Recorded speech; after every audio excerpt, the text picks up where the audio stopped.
إله إلا الله لا إله إلا الله لا إله إلا الله۔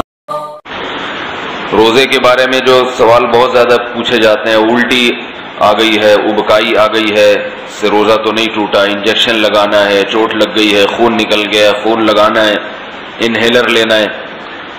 تو الٹی آنے سے روزہ نہیں ٹوٹتا۔ الٹی آنے سے روزہ اس وقت ٹوٹے گا جب دو شرطیں پائی جائیں گی۔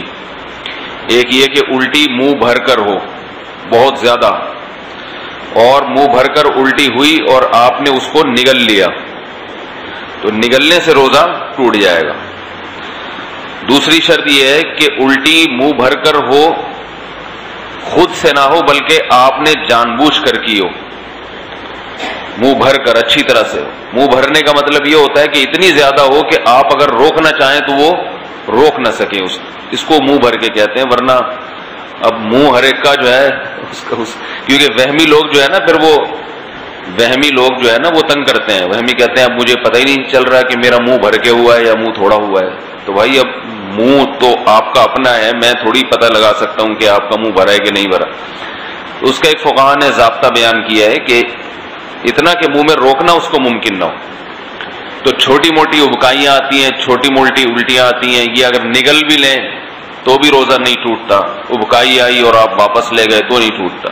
تو منہ بھر کر ہو اور آپ اس کو نگل لیں، یا نگلیں تو نہیں لیکن وہ منہ بھر کے خود سے نہیں ہوئی بلکہ آپ نے حلق میں انگلی ڈال کے قے کی ہے۔ تو عام طور پر ایسا کوئی کرتا نہیں ہے روزے میں، اس لیے اس کو اتنا بیان کرنے کی ضرورت بھی پیش نہیں آتی۔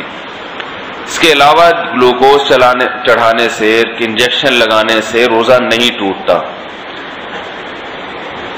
روزہ ٹوٹتا ہے کھانے پینے کے، ناک کے راستے یا منہ کے راستے کوئی چیز پیٹ کے اندر جائے، یا مقعد کے راستے کوئی چیز پیٹ کے اندر جائے۔ آنکھ میں دوا ڈالنے سے روزہ نہیں ٹوٹتا، خوشبو لگانے سے روزہ نہیں ٹوٹتا، خوشبو سونگھنے سے روزہ نہیں ٹوٹتا ہے۔ کان میں دوا ڈالنے سے روزہ ٹوٹتا ہے یا نہیں، اس میں علماء کا اختلاف ہے۔ پہلے جو ہمارے فقہاء ہیں انہوں نے لکھا ہے کہ کان میں دوا ڈالنے سے روزہ ٹوٹ جاتا ہے۔ اس کی وجہ یہ ہے کہ ان کا یہ خیال تھا کہ کان جو ہے نا یہ دماغ تک اس کا کوئی لنک ہے، ہم جب کوئی چیز کان میں ڈالتے ہیں تو دماغ میں پہنچتی ہے وہ، لیکن بعد میں جو ڈاکٹروں کی تحقیق ہے وہ یہ کہ کان میں کچھ بھی ڈال دیں وہ دماغ تک نہیں پہنچتی، نہ پیٹ میں جائے گی وہ، نہ دماغ میں جائے گی۔ تو اس تحقیق کی وجہ سے علماء کی رائے بھی تبدیل ہوئی۔ تو ابھی ہمارے اکابر کا جو فتویٰ ہے، یعنی سارے ہی ہمارے اکابر ہیں جو اس پہ خلاف ہیں، وہ بھی ہمارے ہی ہیں، لیکن مطلب یہ کہ جو میرے اساتذہ ہیں ان کا جو فتویٰ ہے اس بارے میں وہ یہ ہے کہ روزہ نہیں ٹوٹتا کان میں دوا ڈالنے سے۔ البتہ ہمارے ہی اکابر میں بعض اس کے قائل ہیں کہ ٹوٹ جاتا ہے، تو احتیاط یہ کہ نہ دوا ڈالی جائے، اور اگر کسی نے دوا ڈال دی ہے تو بھی کچھ نہیں ہوتا، انشاءاللہ روزہ نہیں ٹوٹے گا۔ آنکھ میں دوا ڈال دی اور اس کا اثر گلے میں محسوس ہوا تو بھی روزہ نہیں ٹوٹتا، سمجھ رہے بات کو؟ تو سر میں تیل لگانے سے روزہ نہیں ٹوٹتا، احتلام ہو جانے سے، نائٹ فال ہو جانے سے روزہ نہیں ٹوٹتا۔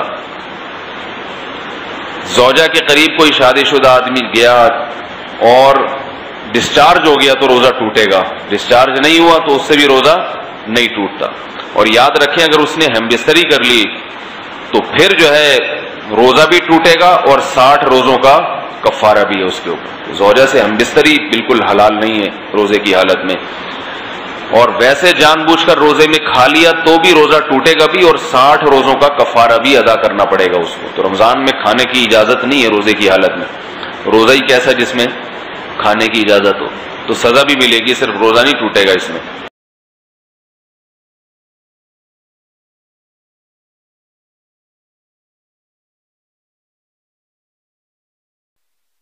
اللہ بغیر کوئی حاجت روا نہیں ہے۔